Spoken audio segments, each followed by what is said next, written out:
I'm Belen Rosales. I'm married with 3 children.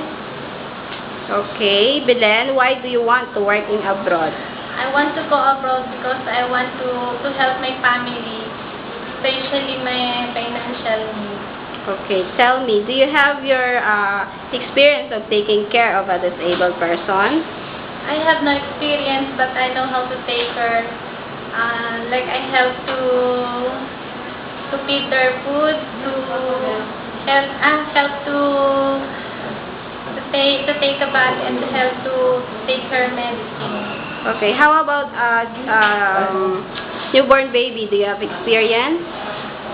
I have experience in newborn baby because I have already baby.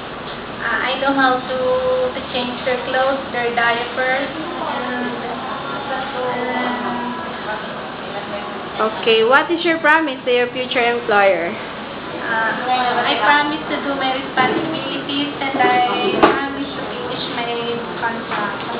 Okay, Belen, thank you and good luck.